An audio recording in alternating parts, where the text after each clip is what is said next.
तो दोस्तों स्वागत है आपका the electrical engineer YouTube channel में। यहाँ हम बात करेंगे ड्यूल स्टार्टर की। तो ड्यूल स्टार्टर बनाने के लिए हमें जो चीज़ें चाहिए उनमें से हमें चाहिए NO पुश बटन। ये हमारा सर्किट को यानी मोटर को स्टार्ट करने के लिए यूज़ होगा, ठीक है। उसके बाद हमें चाहिए NC push button. NC push button हमारे किस लिए यूज़ होता है, ये क्या है, हमारी मोटर चलने के बाद उसको स्टॉप करने के लिए हमारा NC पुश बटन यूज़ होगा। उसके बाद हमें वायर चाहिए, जिसके बिना हमारा सर्किट इनकम्प्लीट है। सर्किट हमारा वायर से बनेगा। ओवरलोड रिले, ये थर्मल सेफ्टी रिले है, ये टेम्परेचर पर वर्क करती है। डिजिटल रिले भी आती है, वो हमारी करंट पर वर्क करती है। और इंडिकेशन लैंप, मोटर ऑन है ऑफ है ट्रिप है ये दिखाने के लिए हमें इंडिकेशन लैंप चाहिए। कॉन्टैक्टर, सर्किट को ऑटोमेटिक करने के लिए हमें कॉन्टैक्टर की जरूरत पड़ेगी। एक्स्ट्रा में आप एम्प मीटर लगा सकते हैं, वोल्ट मीटर लगा सकते हैं। एमसीबी हमें चाहिए। Main circuit breaker, miniature circuit breaker, MCB हमें 2 एमसीबी चाहिए। एक हमारी चाहिए कंट्रोल सर्किट के लिए और दूसरी हमारी चाहिए मेन पावर के लिए। चलिए फिर आगे बढ़ते हैं। हमारा जो कंट्रोल सर्किट है DOL का control circuit, not power circuit, control circuit. अभी हम कंट्रोल सर्किट की बात करते हैं क्योंकि ये हमारा मेन सर्किट है। अभी कंट्रोल सर्किट हम चाहे तो 24 volts DC, 12 volts DC, 230 volts AC, 110 volt AC, आपको जैसा अच्छा लगे वैसा हम बता सकते हैं।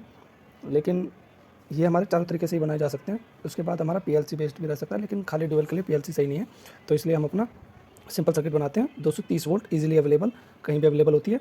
और इसके लिए हमें किसी एक्स्ट्रा SMP की ज़रूरत नहीं है। DC के केस में हमें एक्स्ट्रा SMP चाहिए, ठीक है। यहाँ हमें किसी SMP की ज़रूरत नहीं है। तो अभी हम 230 वोल्ट पर अपना कंट्रोल सर्किट ड्रॉ करते हैं। तो कंट्रोल सर्किट ड्रॉ करने के लिए अब हमें चाहिए एक फेस। ये मान लो हमारा फेस है, इनकमिंग फेस, और फेस से स्टार्ट करते हैं। दोस्तों हमें अपना किसी भी इलेक्ट्रिकल डिवाइस को ऑपरेट कराने के लिए हमें 2 चीज़ों की ज़रूरत पड़ती है, एक फेस और एक न्यूट्रल। एक फेस की ज़रूरत पड़ती है और एक न्यूट्रल की ज़रूरत पड़ती है। तो आइए हम अपना सर्किट ड्रॉ करते हैं। ले लिया एक फेस वायर, और फेस वायर से हम, इस पर हमारी सप्लाई है, फेस वायर से हम एक वायर लेंगे, इनकमिंग फेस वायर। यहाँ पर हम एक MCB लगाएंगे। क्या लगाएंगे? एक MCB। ये हमारी MCB है। ये क्या होगा कि हमारा जो ट्रिपिंग का काम करेगी, अगर कहीं से आप नॉर्मल करंट आता है तो ये ट्रिप कराएगी हमारे सर्किट को और वायरिंग को जलने से बचाएगी। इसकी जगह हम पहले फ्यूज़ यूज़ करते थे, लेकिन अब हम पे ऑप्शन है तो हम MCB यूज़ कर लेंगे। अगर आप फ्यूज़ यूज़ करना चाहें तो इसकी जगह आप फ्यूज़ यूज़ कर सकते हैं। ये MCB या जो भी हम यूज़ करेंगे, फ्यूज़ यूज़ करेंगे तो उसके रखेंगे 2 एम्पियर, 2 एम्पियर या 4 एम्पियर, मैक्सिमम 4 एम्पियर से ज़्यादा नहीं, बाकी 2 एम्पियर का रखते हैं। कम का बाद MCB को हम क्लोज पोजिशन में रखते हैं इधर अभी, ठीक है। अब आगे बढ़ते हैं। अब इसके बाद चाहिए हमको एक NC point, NC push button. ये हमारा NC पुश बटन है दोस्तों, NC पुश बटन। ये हमारा NC पुश बटन है, यानी नॉर्मली क्लोज पुश बटन। अब इसके बाद हम आगे बढ़ेंगे। अब हम यहाँ पर लगाएंगे एक, इसी के बाद NO push button, NO push button, ठीक है। इसको कहते हैं NO पुश बटन। तो दोस्तों इतना आप समझ गए।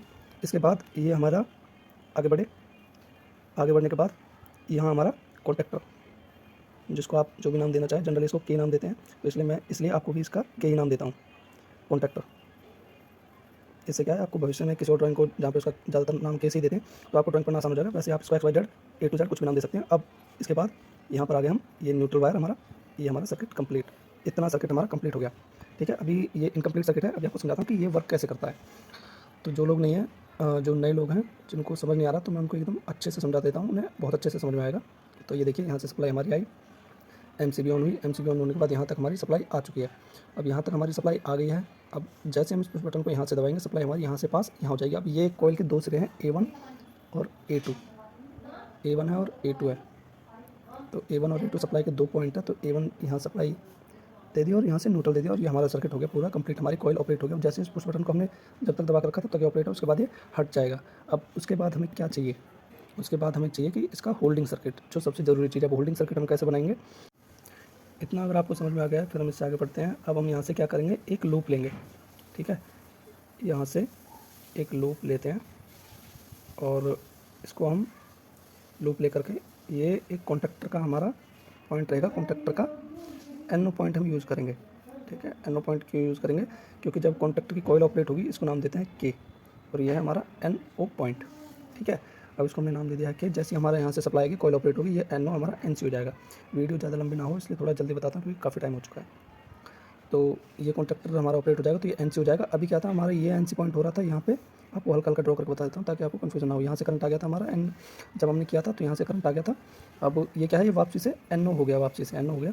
उसके बाद क्या है, अब सर्किट दोबारा बंद हो जाएगा। अब हमें सर्किट को होल्ड कराने के लिए एक एक्स्ट्रा पॉइंट की जरूरत होगी, जो कि इसी कॉन्टैक्टर का एक NO पॉइंट होगा, ठीक है। तो यहाँ से हम इसको ऐसे करके, ये हमारा NC हो जाएगा। NC होने के बाद सप्लाई यहाँ से आगे आएगी, यहाँ से तक पहुँचेगी कॉइल तक, और ये हमारा न्यूट्रल डायरेक्ट दिया ही हुआ है। तो इसके बाद हमारा ऑपरेट हो जाएगा और हमारा सर्किट चल पड़ेगा। अब ये तो था हमारा ड्यूल स्टार्टर स्टार्ट कैसे होता है ये तरीका। अभी इसमें आपको इंडिकेशन वगैरह लेने तो वो भी आपको ऐसे लेना पड़ेगा। इंडिकेशन के लिए आपको क्या करना है, कुछ नहीं करना, यहाँ से एक डायरेक्ट सप्लाई ली, ठीक है, इंडिकेशन लैंप को दी।